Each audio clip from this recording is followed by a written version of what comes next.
Hello दोस्तों, स्वागत है आप सभी का बिहार पुलिस कांस्टेबल के 9वें एपिसोड में। दोस्तों, अगर आपने टेस्ट सीरीज के एपिसोड 1 से एपिसोड 8 तक का वीडियो अगर नहीं देखे हैं तो दोस्तों वो ज़रूर देखें। इसके बाद ही टेस्ट सीरीज के 9वें एपिसोड का वीडियो आपको देखना है। तो चलिए दोस्तों, बिना देरी के हुए अपने काम की ओर बढ़ते हैं। तो सबसे पहला जो आपका क्वेश्चन है कि भारत की संसदीय समितियों में से विभागीय व्यय और अनियमितताओं का निगरानी रखने का जो कार्य करती है वो लोक लेखा समिति करती है। कौन करती है? लोक लेखा समिति। तो आपका ऑप्शन नंबर फर्स्ट जो है बिल्कुल सही है। अगले क्वेश्चन की ओर बढ़ते हैं। कह रहा है कि फरवरी 2023 में जम्मू कश्मीर और लद्दाख का जो उच्च न्यायालय का मुख्य न्यायाधीश था वो किसे बनाया गया था? तो आपका ऑप्शन नंबर 1 जो है एन कोटेश्वर सिंह को लद्दाख और जम्मू कश्मीर का उच्च न्यायालय का मुख्य न्यायाधीश बनाया गया है। फरवरी 2000 यानी कि वर्तमान में कौन है मुख्य न्यायाधीश उच्च न्यायालय का? तो एन कोटेश्वर सिंह, यानी कि आपका ऑप्शन नंबर फर्स्ट जो है बिल्कुल सही है। अगले क्वेश्चन की ओर बढ़ते हैं। केसर क्या है? केसर जो है सूखा है वो क्या है? तो केसर दोस्तों स्टाइल है, यानी कि वर्तिका है। केसर क्या है? स्टाइल यानी कि वर्तिका है। आपका ऑप्शन नंबर सेकंड जो है बिल्कुल सही है। अगले क्वेश्चन की ओर बढ़ते हैं। गारो निम्न में से किस प्रदेश की जनजाति है? तो आपका दोस्तों गारो जो है किस प्रदेश की जनजाति है? तो गारो दोस्तों आपकी त्रिपुरा राज्य की प्रदेश की जनजाति है। गारो जो निम्न किस प्रदेश की जनजाति है? तो आपका त्रिपुरा, जो ऑप्शन डी नंबर है बिल्कुल सही हो जाएगा। अगले क्वेश्चन की ओर बढ़ते हैं। अगला जो क्वेश्चन है कि किस राज्य में सर्वाधिक चंदन के वृक्ष पाए जाते हैं? तो आपका कर्नाटक राज्य में सबसे अधिक चंदन के वृक्ष पाए जाते हैं। कर्नाटक राज्य को सोना वाला राज्य भी कहा जाता है। कर्नाटक को सोना राज्य भी कहा जाता है। अगले क्वेश्चन की ओर बढ़ते हैं। अगला जो क्वेश्चन आपकी स्क्रीन पर है कि श्री हरिवंश राय जो है बच्चन किस युग के कवि है? कि श्री हरिवंश राय जो है बच्चन किस युग के कवि है? तो हरिवंश राय जो है छायावाद कवि, उत्तर छायावाद युग के कवि है। हरिवंश राय जो है किस छायावाद के कवि है? तो उत्तर छायावाद युग के कवि है। तो आपका ऑप्शन नंबर सी जो है बिल्कुल सही है। अगले क्वेश्चन की ओर बढ़ते हैं कि सलाखा पुरस्कार सबसे पहले किसे दिया गया? कि सलाखा पुरस्कार सबसे पहले किसे दिया गया? तो डॉक्टर रामविलास शर्मा को सलाखा पुरस्कार दिया गया था। कि सलाखा पुरस्कार निम्न में से सबसे पहले किसे दिया गया था? तो डॉक्टर रामविलास शर्मा को सलाखा पुरस्कार दिया गया था। अगले क्वेश्चन की ओर बढ़ते हैं। अगला जो क्वेश्चन आपके स्क्रीन पर है कि प्रतिवर्ष जो है कौन सी तिथि दिवस हिंदी दिवस के रूप में मनाई जाती है? तो 14 सितंबर को प्रतिवर्ष हिंदी दिवस के रूप में मनाई जाती है। तो आपका दोस्तों आपका जो क्वेश्चन है कि प्रतिवर्ष कौन सी तिथि हिंदी दिवस के रूप में मनाई जाती है? तो 14 सितंबर को हिंदी दिवस के रूप में मनाई जाती है। अगले क्वेश्चन की ओर बढ़ते हैं। अगला जो क्वेश्चन आपकी स्क्रीन पर है कि साहित्य अकादमी का जो पुरस्कार है कि साहित्य अकादमी का जो पुरस्कार है दोस्तों कब से लागू किया गया था? तो 1955 से किया गया था। साहित्य अकादमी पुरस्कार का जो संबंध था यानी कि प्रारंभ जो था 1955 ईस्वी से था। अगले क्वेश्चन की ओर बढ़ते हैं। अगला क्वेश्चन है कि निम्न में से इन शब्दों में से कौन सा शब्द सबसे भिन्न है? तो दोस्तों आपका जो बात है ये सबसे भिन्न है, जबकि सालिल तो और ये इसका कुछ अर्थ होता है, लेकिन ये शब्द सबसे भिन्न है। वात। आपका ऑप्शन नंबर सी जो है बिल्कुल करेक्ट है। अगले क्वेश्चन की ओर बढ़ते हैं। कह रहा है कि एक पिंड का भार बढ़ेगा यदि उसे कहाँ ले जाएगा? तो भूमध्य रेखा से अगर ध्रुव पे ले जाएगा जाए तो पिंड का भार क्या हो जाएगा? बढ़ेगा। अगर भूमध्य रेखा से ध्रुव की ओर जाएगा तो उसका भार क्या हो जाएगा दोस्तों? आपका ऑप्शन नंबर डी जो है बढ़ जाएगा। अगले क्वेश्चन की ओर बढ़ते हैं। गैसों में ध्वनि तरंग जो होती है, गैसों में ध्वनि किस प्रकार की तरंगों के रूप में प्रवाहित होती है? तो दोस्तों ध्वनि अनुदैर्ध्य तरंगों के रूप में प्रवाहित होती है। गैसों में जो ध्वनि है किस प्रकार की तरंगों के रूप में प्रवाहित होती है? तो आपका अनुदैर्ध्य तरंगों के रूप में प्रवाहित होती है। तो आपका ऑप्शन नंबर ए जो है बिल्कुल करेक्ट है। अगले क्वेश्चन की ओर बढ़ते हैं। यदि कैपेसिटर यानी कि यदि आपका जो क्वेश्चन है कि C1 एवं C2 धारिता वाले दो संधारित्रों को समांतर क्रम में जो संयोजित किया जाए तो कुल धारिता होगी? तो आपका ऑप्शन नंबर सी P बराबर C1+C। आपका ऑप्शन नंबर 1 जो है बिल्कुल सही है। अगले क्वेश्चन की ओर बढ़ते हैं। कह रहा है कि यदि 1 ओम प्रतिरोध के एक तार को खींचकर 2 गुना लंबा किया जाता है तो इसको प्रतिरोध कितना हो जाएगा? 2 गुना किया जाए तो 4 ओम हो जाए। कह रहा है कि 1 ओम प्रतिरोध के एक तार को खींचकर 2 गुना लंबा किया जाता है तो इसका प्रतिरोध क्या हो जाता है? 4 ओम हो जाता है। तो आपका ऑप्शन नंबर 4 जो है बिल्कुल करेक्ट है। अगले क्वेश्चन की ओर बढ़ते हैं। अगला क्वेश्चन आपके स्क्रीन पर है कि निम्नलिखित में कौन सा क्रम जो है निम्नलिखित में कौन सा क्रम विद्युत चुंबकीय स्पेक्ट्रम में आवृत्ति के बढ़ते क्रम है। तो सबसे पहले माइक्रो तरंग है, अवरक्त किरण है, एक्स किरण है और गामा किरण। तो आपका ऑप्शन नंबर डी जो है बिल्कुल सही है कि निम्नलिखित में कौन सा क्रम जो है विद्युत चुंबकीय स्पेक्ट्रम में आवृत्ति के बढ़ते क्रम है। तो माइक्रो तरंग है, अवरक्त किरण है, एक्स किरण है और गामा किरण है। तो आपका ऑप्शन नंबर डी जो है बिल्कुल सही है। अगले क्वेश्चन की ओर बढ़ते हैं। अगला जो क्वेश्चन है कि अनप्रारूपी अर्धचालक शुद्ध जर्मेनियम की अशुद्धता मिलाने पर प्राप्त होता है। अशुद्धता होनी चाहिए, तो अशुद्धता कैसी होना चाहिए? पंच संयोजक होना चाहिए। एन प्रारूपी अर्धचालक शुद्ध जर्मेनियम में अशुद्धता मिलाने पर प्राप्त होता है। अशुद्धति होनी चाहिए कैसी? तो पंच संयोजक होनी चाहिए। अगले क्वेश्चन की ओर बढ़ते हैं। अगला जो क्वेश्चन है कि निम्नलिखित में किसमें ऊर्जा अंतराल सबसे कम होता है। तो सुचालक में ऊर्जा जो अंतराल सबसे कम होता है। तो आपका ऑप्शन नंबर 1 जो है बिल्कुल करेक्ट है। आपका जो क्वेश्चन है कि निम्न में से किस में ऊर्जा अंतराल सबसे कम है। तो सुचालक में जो है ऊर्जा अंतराल सबसे कम होता है। नेक्स्ट क्वेश्चन की ओर बढ़ते हैं। जब किसी समतल दर्पण पर आभासी जो अभिसारी प्रकाश किरण पुंज आपतित होता है तो परावर्तन के बाद दर्पण द्वारा प्रतिबिंब कैसा होता है? जब किसी समतल दर्पण पर आभासी प्रकाश किरण पुंज आपतित होती है तो परावर्तन के बाद दर्पण द्वारा प्रतिबिंब कैसा होता है? तो काल्पनिक तथा दर्पण के पीछे बनता है। जब कोई वस्तु किसी समतल दर्पण पर अभिसारी प्रकाश किरण पुंज आपतित होता है तो परावर्तन के बाद जो बनता है काल्पनिक तथा दर्पण के पीछे बनता है। तो आपका ऑप्शन नंबर बी जो है बिल्कुल करेक्ट होता है। अगले क्वेश्चन की ओर बढ़ते हैं। अगला जो क्वेश्चन है कि उत्तल दर्पण से जो बना प्रतिबिंब होता है कैसा होता है? तो अभी आभासी बनता है। उत्तल दर्पण द्वारा बना प्रतिबिंब कैसा होता है? आभासी प्रतिबिंब होता है। नेक्स्ट क्वेश्चन की ओर बढ़ते हैं। निम्नलिखित में कौन सही है? तो निम्नलिखित में समीकरणों में कौन सही है? तो u बराबर 1/sin थीटा और साइन सी होता है। अपवर्तनांक जिसे कहते हैं म्यू सी, इसको जो अपवर्तनांक कहते हैं म्यू, इसका नाम दोस्तों म्यू है। अगले क्वेश्चन की ओर बढ़ते हैं। तो 30 का जो आपका आंसर हो जाएगा बी नंबर करेक्ट है। अगले क्वेश्चन की ओर बढ़ते हैं। भोपाल गैस त्रासदी जो हुआ था दोस्तों, आपका जो भोपाल गैस त्रासदी निम्नलिखित में किस गैस के रिसाव के कारण हुआ था? तो मिथाइल एसोसिनेट के कारण भोपाल गैस त्रासदी हुआ था। भोपाल गैस त्रासदी जो हुआ था निम्नलिखित में किस गैस के रिसाव के कारण हुई थी? तो मिथाइल एसोसिनेट के गैस के प्रभाव के कारण हुआ था। अगले क्वेश्चन की ओर बढ़ते हैं। अगला जो क्वेश्चन आपके स्क्रीन पर है कि निम्नलिखित में कौन सा अम्ल जो मूलतः कार्बनिक नहीं होता? निम्नलिखित में कौन सा जो अम्ल है जो कि मूलतः कार्बनिक नहीं होता? तो आपका H2SO4 यानी कि सल्फ्यूरिक जो है अम्ल है वो कार्बनिक नहीं होता है। निम्नलिखित में कौन सा अम्ल जो मूलतः कार्बनिक नहीं होता है? तो आपका H2SO4 का जो उपयोग है कार के बैटरी के रूप में किया जाता है। शर्करा या मंड के किण्वन से प्राप्त क्या होता है? कि शर्करा या मंड के किण्वन से क्या प्राप्त होता है? तो आपका एथेनॉल प्राप्त होता है। शर्करा या मंड के किण्वन से प्राप्त होता है क्या दोस्तों? आपका एथेनॉल प्राप्त होता है। शर्करा या मंड के किण्वन से क्या प्राप्त होता है? एथेनॉल प्राप्त होता है। नेक्स्ट क्वेश्चन की ओर बढ़ते हैं। नेक्स्ट क्वेश्चन जो है कि आयोडीन और पोटेशियम क्लोराइड के मिश्रण से आयोडीन को अलग किया जाता है किस विधि द्वारा? तो ऊर्ध्वपातन विधि द्वारा अलग किया जा सकता है। आयोडीन और पोटेशियम क्लोराइड के मिश्रण से आयोडीन को अलग किया जा सकता है, ऊर्ध्वपातन विधि द्वारा अलग किया जा सकता है। नेक्स्ट क्वेश्चन की ओर बढ़ते हैं कि साबुनीकरण एक प्रक्रिया है जिसके द्वारा क्या किया जाता है? साबुन बनाया जाता है। साबुनीकरण एक प्रक्रिया है जिसके द्वारा क्या किया जाता है? साबुन बनाया जाता है। तो आपका ऑप्शन नंबर 1 जो है बिल्कुल करेक्ट है। अगले क्वेश्चन की ओर बढ़ते हैं कि आर्सेनिक प्रदूषण से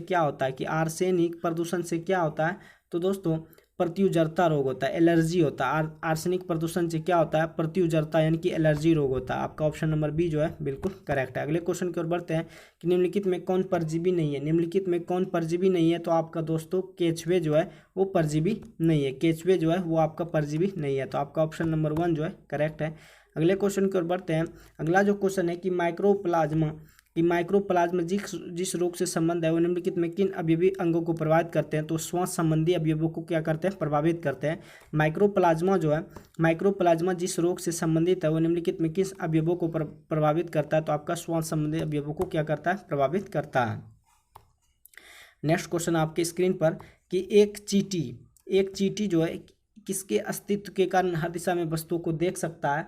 तो दोस्तों एक चींटी जो है किसके अस्तित्व के कारण हर दिशा में वस्तु को देख सकती है? तो संयुक्त आंखें के कारण वह हर दिशा में वस्तु को क्या कर सकती है? देख सकती है। नेक्स्ट क्वेश्चन की ओर बढ़ते हैं। नेक्स्ट क्वेश्चन जो है कि जीव मंडल सुरक्षित क्षेत्र का उद्देश्य क्या है, कि जीव मंडल सुरक्षित क्षेत्र का उद्देश्य है कि वन उत्पादों पर प्रयोग और विकास, कृषि उत्पादन प्रयोग और विकास, वन्य जीवी के वनस्पति जात और प्राणी जात का परीक्षण। तो आपका ऑप्शन नंबर 4 जो है बिल्कुल करेक्ट है। अगले क्वेश्चन की ओर बढ़ते हैं कि बिहार में आयोडीन की कमी से कौन सा रोग होता है।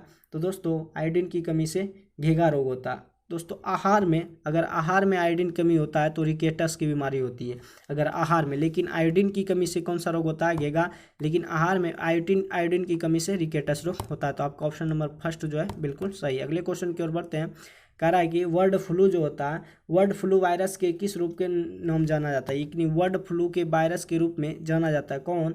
तो H5N1, H5N1 को वर्ड फ्लू के नाम से भी जाना जाता है। वर्ड फ्लू जो वायरस हुआ था H5N1 के नाम से भी जाना जाता है। नेक्स्ट क्वेश्चन की ओर बढ़ते हैं। प्रकाश संश्लेषण प्रक्रिया में परिवर्तन जो है निहित क्या है। प्रकाश संश्लेषण प्रक्रिया में जो परिवर्तन निहित है कि सौर ऊर्जा को किस में बदलता है, रासायनिक ऊर्जा में बदलता है। तो आपका ऑप्शन नंबर जो है कि सौर ऊर्जा को रासायनिक ऊर्जा में बदलना प्रकाश संश्लेषण प्रक्रिया में परिवर्तन निहित है कि सौर ऊर्जा को किस में बदलता है, रासायनिक ऊर्जा में बदलता है। अगले क्वेश्चन की ओर बढ़ते हैं। कह रहे हैं 1916 में कांग्रेस और मुस्लिम लीग का जो संयुक्त अधिवेशन था वो कहाँ पर हुआ था। कह रहा है कि 1916 में कांग्रेस और मुस्लिम लीग का जो संयुक्त अधिवेशन कहाँ हुआ था, तो आपका लखनऊ अधिवेशन हुआ था।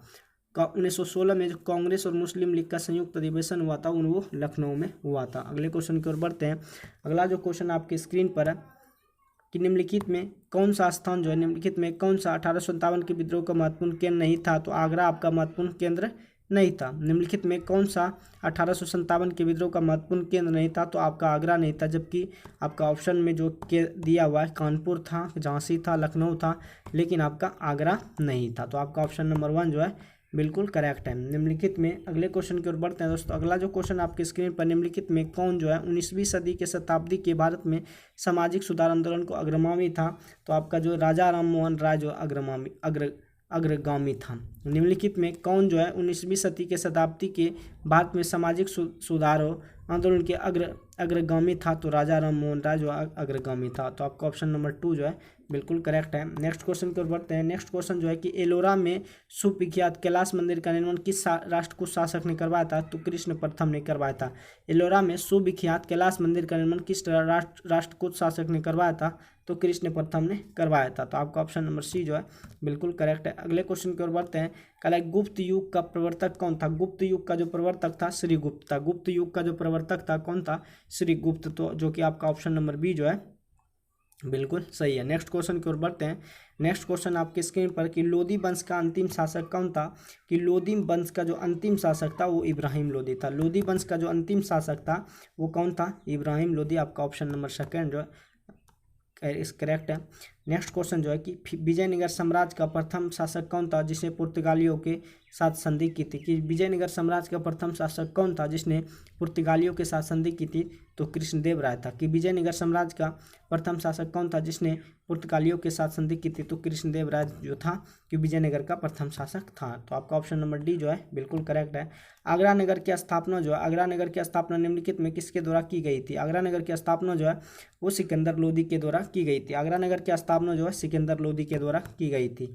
अगले क्वेश्चन की ओर बढ़ते हैं कि भारतीय मानक समय यानी कि IST, भारतीय मानक समय IST की यमयोत्तर रेखा किस राज्य से नहीं गुजरती है। कारण कि भारतीय मानक समय जो है IST की यमयोत्तर रेखा किस राज्य से नहीं गुजरती है। तो आपका महाराष्ट्र से नहीं गुजरती है, जबकि आपका ऑप्शन नंबर जो दिया हुआ है छत्तीसगढ़ से गुजरता है, उत्तर प्रदेश से, आंध्र प्रदेश से, लेकिन महाराष्ट्र से नहीं गुजरती। यमयोत्तर रेखा जो है महाराष्ट्र से नहीं गुजरती है। नेक्स्ट क्वेश्चन की ओर बढ़ते हैं। व्हीलर द्वीप का नया नाम क्या है।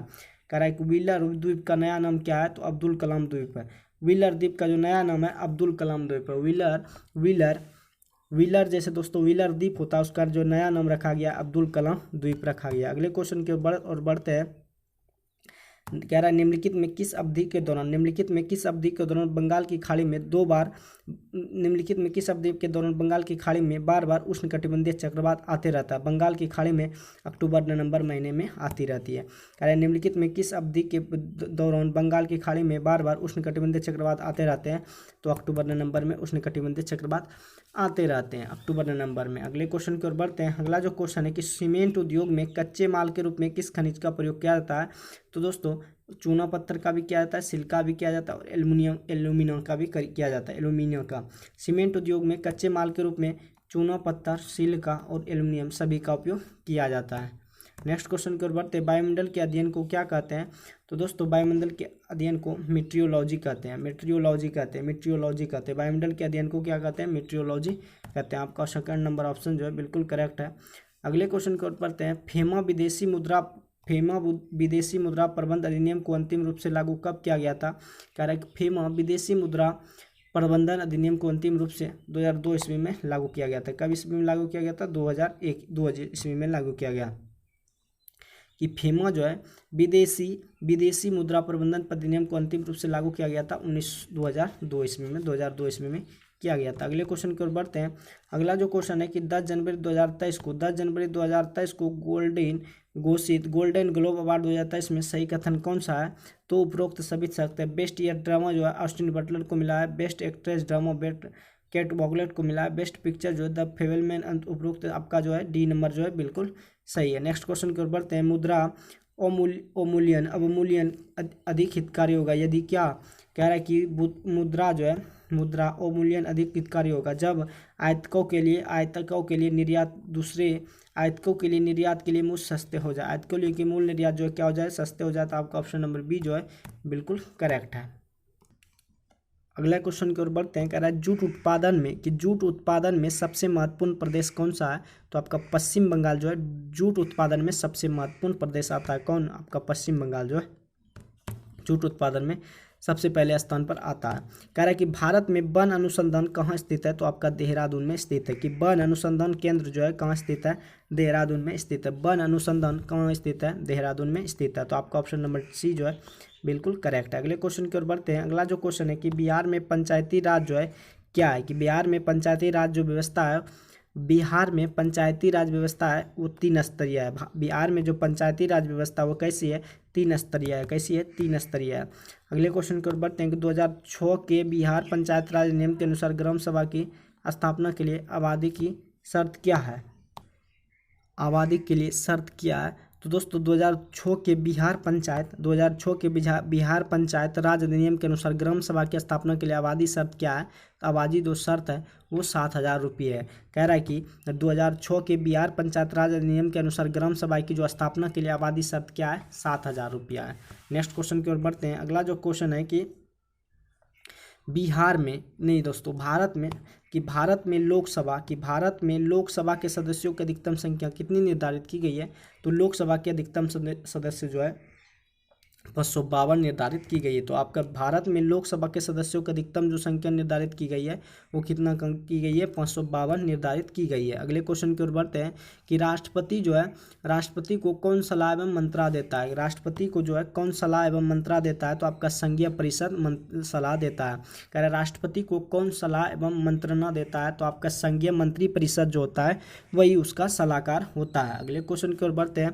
कह रहा है कि संघीय जो होता है इसकी संघीय मंत्रिमंडल की बैठक जो है उसकी अध्यक्षता कौन करता है? कह रहा है कि संघीय मंत्रिमंडल की बैठक का अध्यक्षता कौन करता है? तो आपका प्रधानमंत्री करता है। संघीय मंत्रिमंडल की बैठक का अध्यक्षता जो है कौन करता है? तो आपका प्रधानमंत्री करता है। अगले क्वेश्चन की ओर बढ़ते हैं। अगला जो क्वेश्चन है कि धर्मनिरपेक्ष शब्द भारत के संविधान की उद्देश्य का यानी कि प्रस्ताव का एक भाग है। तो 42वें संशोधन के बाद किया गया है धर्मनिरपेक्ष। कह रहा है कि धर्मनिरपेक्ष जो है भारत के संविधान का उद्देश्य का था कि प्रस्ताव का एक भाग है किस संविधान संशोधन के बाद? 42वें संविधान संशोधन के बाद कि धर्मनिरपेक्ष शब्द का जो है भारत के संविधान में किया गया है, प्रस्ताव किया गया। अगले क्वेश्चन की ओर बढ़ते हैं।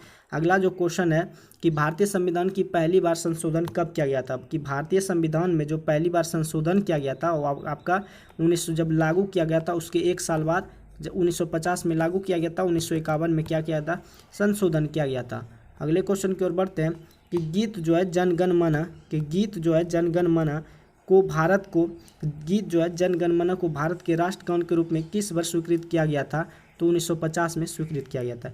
गीत जो है जनगण मन को भारत के राष्ट्रगान के रूप में किस वर्ष किया गया था? जब दोस्तों संविधान लागू किया गया था उसी समय जनगण मन को भारत के राष्ट्रगान के रूप में स्वीकृत किया गया था। तो आपका ऑप्शन नंबर सी जो है बिल्कुल करेक्ट है। अगले क्वेश्चन की ओर बढ़ते हैं। अगला जो क्वेश्चन है कि गैर संस्थागत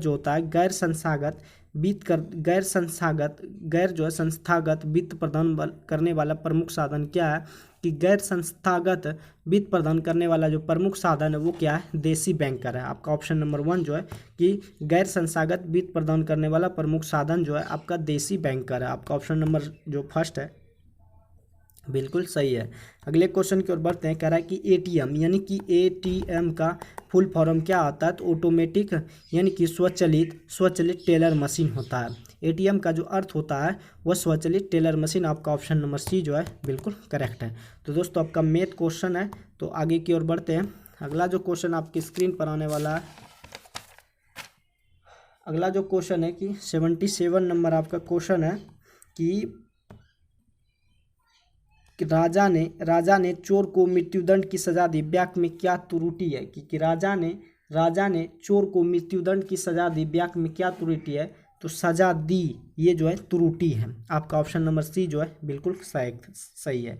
अगले क्वेश्चन की ओर बढ़ते हैं। अगला जो क्वेश्चन है कि भुजा का बहुवचन क्या होगा, तो दोस्तों भुजा का जो बहुवचन होता है, भुजा का जो बहुवचन है वो भुजाएं होता है। भुजा का जो बहुवचन होता है क्या होता है दोस्तों, आपका ऑप्शन नंबर 4 जो होता है भुजाएं।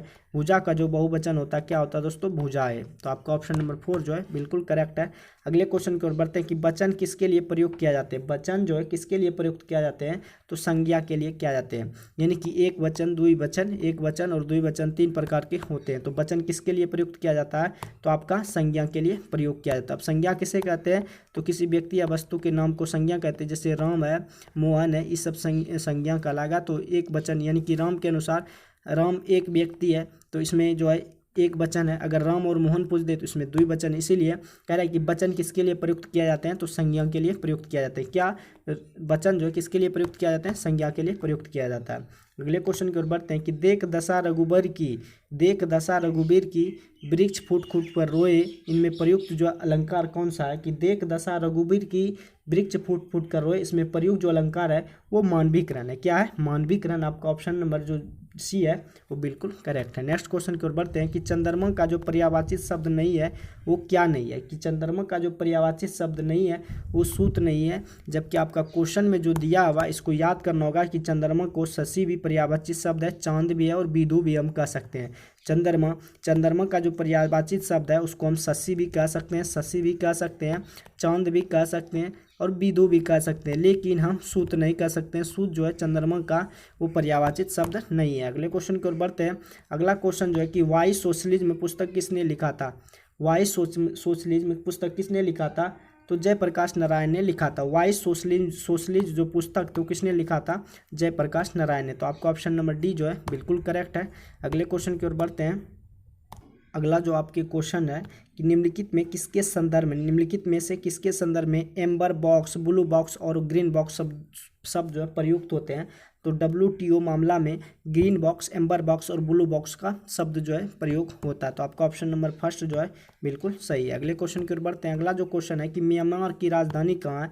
आपका जो क्वेश्चन है कि म्यांमार की राजधानी जो है दोस्तों नेपैताब जो है। म्यांमार की राजधानी कहाँ है, नेपैताब है। नेपैताब म्यांमार की राजधानी कहाँ है, नेपैताब। आपका ऑप्शन नंबर सेकंड जो है बिल्कुल सही है। अगले क्वेश्चन की WTO का मुख्यालय, WTO यानी कि WTO का जो मुख्यालय है वो जेनेवा में। WTO का मुख्यालय कहाँ पे है, जेनेवा में। आपका ऑप्शन नंबर जो है, आपका ऑप्शन नंबर डी जो है बिल्कुल सही है। आपका जो WTO का मुख्यालय है कहाँ पे है, जेनेवा में। और अगले क्वेश्चन की ओर बढ़ते हैं कि यूरोपीय मौद्रिक संघ का सृजन जो हुआ था कब हुआ था।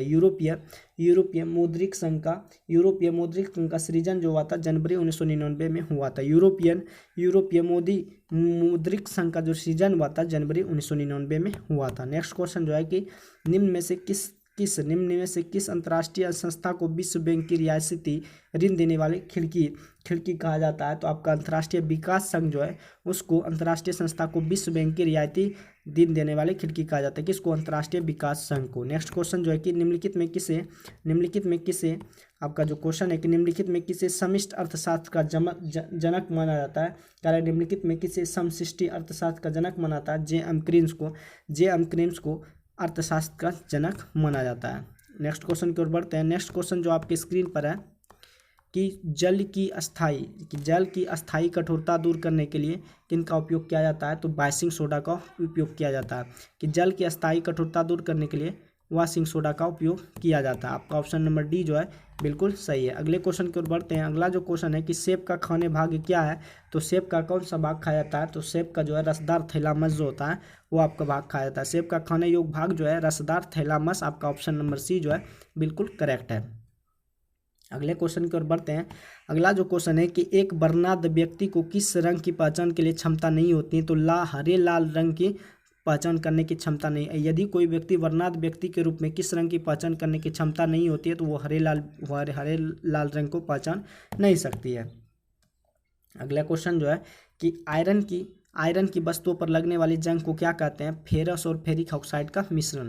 कह रहा है कि आयरन की वस्तुओं पर जब जंग लगता है तो उसका क्या कारण है, कि फेरस और फेरिक हाइड्रोक्साइड का होता है मिश्रण, इसी कारण उस वस्तु पर क्या होता है, जंग लगता है। अगले क्वेश्चन की ओर बढ़ते हैं।